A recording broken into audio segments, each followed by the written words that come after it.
Students, आज की video में हम जानेंगे कि छोटी की और बड़ी की में क्या अंतर होता है तथा इनका प्रयोग कहाँ पर किया जाता है। छोटा की, जिसे हम ह्रस्व स्वर कहते हैं, इसका उच्चारण जब हम करते हैं तो बहुत कम समय लगता है, जैसे कि। जबकि बड़ा की, जिसे हम दीर्घ स्वर कहते हैं, इसका उच्चारण करते समय हमें थोड़ा अधिक समय लगता है, जैसे कि। तो जब इनके उच्चारण में अंतर है तो इनके प्रयोग में भी अंतर होना चाहिए। तो आइए आज के वीडियो में हम जानेंगे कि इन दोनों में क्या अंतर है। सबसे पहले छोटा की। इसका प्रयोग हमेशा दो वाक्यों को जोड़ने में किया जाता है। इसमें एक मुख्य वाक्य होता है और दूसरा उपवाक्य। जैसे माता जी ने कहा कि आज वह खीर बनाएंगी। युधिष्ठिर ने कहा कि हम युद्ध नहीं चाहते। अजय जानता है कि पास होना कठिन है। मैंने कहा कि मुझे आइसक्रीम खाना है। मैंने कहा कि मुझे बार बार परेशान मत करो। जीवन में पहली बार ऐसा हुआ है कि मैं विचलित हो गया। मैंने कहा कि मेरे सर में दर्द है, इसलिए मैं स्कूल नहीं जाऊंगा।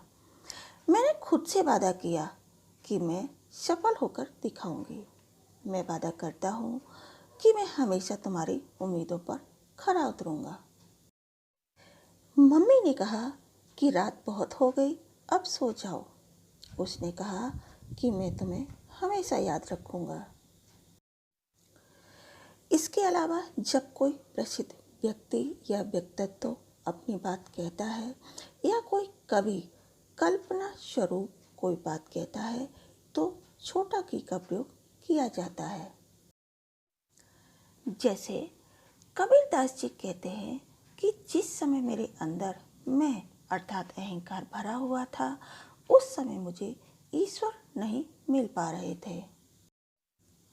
उसी तरह से मीराबाई अपने आराध्य देव श्री कृष्ण से कहती हैं कि हे ईश्वर, केवल आप ही मेरे कष्टों को दूर कर सकते हैं। तो आप देख सकते हैं कि जब कोई व्यक्ति कोई बात कहता है तब छोटे की का प्रयोग किया जाता है। इसमें एक मुख्य वाक्य होता है तथा दूसरा उपवाक्य। अब हम करेंगे बड़ी की का प्रयोग, जिसे हम दीर्घ स्वर कहते हैं। इसका प्रयोग हमेशा वाक्य के बीच में होता है या फिर वाक्य के अंत में। कल उसने बहुत मेहनत की। उसने पूरी रात जागकर पढ़ाई की। मोहन ने अपने माता पिता की सेवा की। तो आप देख सकते हैं इन वाक्यों में की का प्रयोग सबसे बाद में हुआ है और ये वाक्य भूतकाल के वाक्य हैं। अब हम देखेंगे कुछ ऐसे वाक्य जिनमें की का प्रयोग वाक्य के बीच में होता है। जैसे इस दोहे में नायक की नील छवि पर पीले वस्त्र की शोभा का वर्णन किया गया है।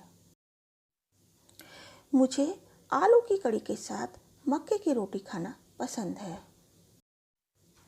मैंने मम्मी की सहेली की बेटी की शादी में खूब मस्ती की।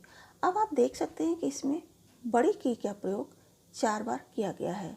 यदि हम एक की को हटा देते हैं तो वाक्य का सेंस ही खत्म हो जाएगा। इसलिए की का महत्व कितना ज़्यादा है आप देख सकते हैं। इस की का प्रयोग संबंध कारक के रूप में किया जाता है, जो वाक्य में आकर कर्ता, क्रिया और कर्म से एक दूसरे के संबंध को दर्शाता है। अब आज का वीडियो यहीं समाप्त होता है। अब आई थिंक आपको दोनों की के महत्व और प्रयोग के बारे में पता चल गया होगा और अब आप गलती नहीं करेंगे। जहाँ जिस की का प्रयोग किया जाता है आप वहीं करेंगे और अपने हिंदी लेखन को सुधारेंगे। Thanks for watching this video. शुक्रिया।